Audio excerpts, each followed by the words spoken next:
চলছে না, চলবে না। মিথ্যাচার মুখ্যমন্ত্রী চলছে না, চলবে না, চলছে না, চলবে না। মিথ্যাচার মুখ্যমন্ত্রী চলছে না, চলবে না, চলছে না, চলবে না।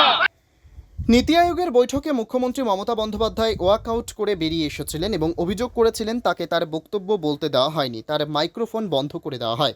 এরই প্রতিবাদে সোমবার রাজ্য বিধানসভায় ডক্টর মানুষ রঞ্জন ভূঁইয়া একটি প্রস্তাব আনেন, যেখানে এই ঘটনা আলোচনা ও নিন্দা জানানোর জন্য। আলোচনা শুরু হওয়ার কিছুক্ষণের মধ্যেই বিজেপি পরিষদীয় দলের পক্ষ থেকে প্রতিবাদ জানিয়ে বিধানসভার কক্ষ ত্যাগ করে এবং তারাই রাস্তায় বেরিয়ে গিয়ে বিক্ষোভ দেখান।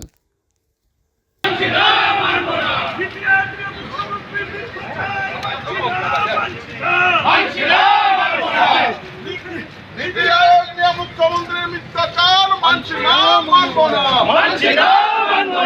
নীতি আয়োগে যাওয়া নিয়ে মুখ্যমন্ত্রী বারংবার তিনি তার মত পরিবর্তন করেন এবং পরবর্তীকালে তিনি মিটিংয়ে গিয়ে যে আচরণ করেন তা সংসদীয় গণতন্ত্রের পক্ষে বেমানান। রাজ্যের বর্তমান মুখ্যমন্ত্রী নবান্ন থেকে রাজনৈতিক সাংবাদিক সম্মেলন করেন।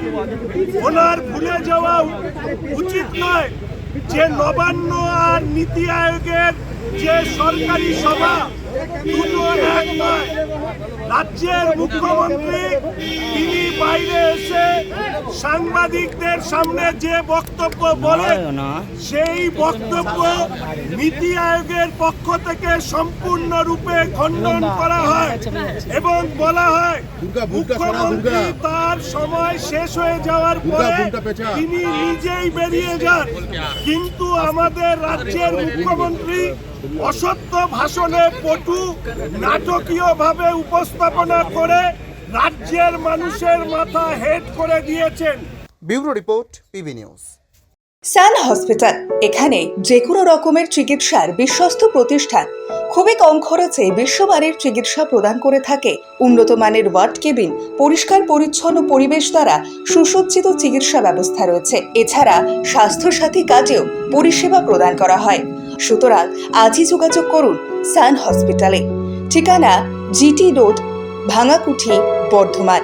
ফোন নাম্বার মনে রাখবেন 9434188262 অথবা 83730954222।